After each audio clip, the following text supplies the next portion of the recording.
ماہ سیام رمضان المبارک اپنی تمام توانائیوں کے ساتھ جلوہ ساماں ہوا، نور بانٹتا ہوا، اجالے بکھیرتا ہوا ہم سے رخصت ہوا۔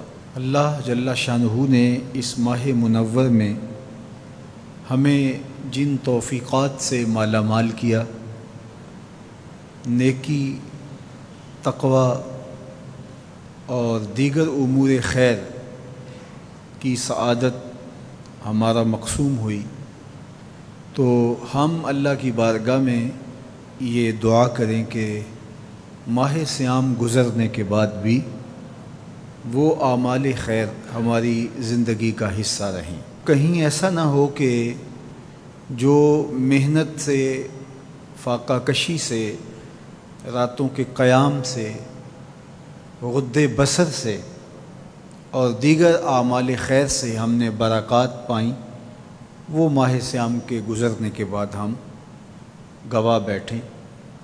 قرآن مجید نے اس عورت کی مثال بیان کی ہے جس کا توازن عقلی ٹھیک نہیں تھا اور سارا دن چرخہ کاٹتی رہتی اور شام کو اپنے ہاتھ سے کاتا ہوا سوت ریزہ ریزہ کر دیتی۔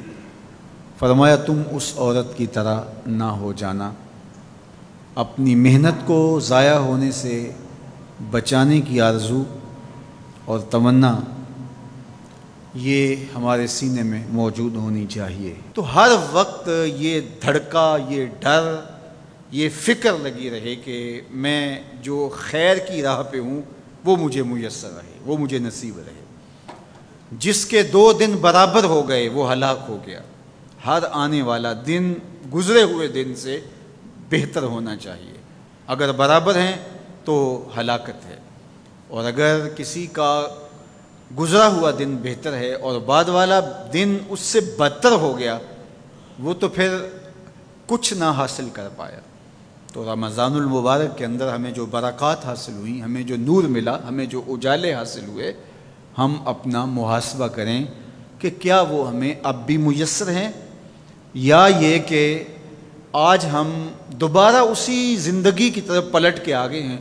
ماہ سیام میں جس زندگی کا نور ہمیں نصیب ہوا تھا، جو روشنیاں ملی تھی، ہم بالکل ان کو کھو چکے ہیں، اور 29 شعبان کو ہم جہاں کھڑے تھے، 1 شوال کو بھی ہم وہیں کھڑے ہیں۔ تو پھر یہ بات سوچنے کی ہے۔ کوئی شخص کسی ڈاکٹر کے پاس جا کے علاج معالجہ کرواتا ہے اور وہ 1 مہینے یا 2 مہینہ تک اس کو دوا دیتا ہے، اور دوا کے بعد وہ کہتا ہے اب دوائی تم چھوڑ دو اس لیے کہ تم صحت یاب ہو چکے ہو۔ تو دوائی چھوڑنے کے بعد پھر دوبارہ وہ مرض لوٹ آتا ہے، عود کر آتا ہے، تو پھر اس کا مطلب یہ ہے کہ اس کو شفا نہیں ملی، اور پھر ڈاکٹر اس کو کہے کہ نہیں چلو 1 ماہ پھر دوائی لے لو، اور 1 ماہ دوائی استعمال کرنے کے بعد پھر دوبارہ وہ وہیں کھڑا ہوتا ہے، اور تیسرے ماہ، چوتھے ماہ، تو پھر وہ دوائی کارگر تو نہ ہوئی کہ جب تک دوائی آپ لیتے رہے تب تک تو بہتری رہی، اور جب دوائی چھوڑ دی تو پھر وہیں کے وہیں رہے۔ تو رمضان المبارک گویا ہمارے لیے اللہ کی رحمتوں کا ایک ماہ خاص ہے، اور اس میں ہم اپنے باطن کی تہذیب اور اندر کی بیماریوں کا علاج کرتے ہیں۔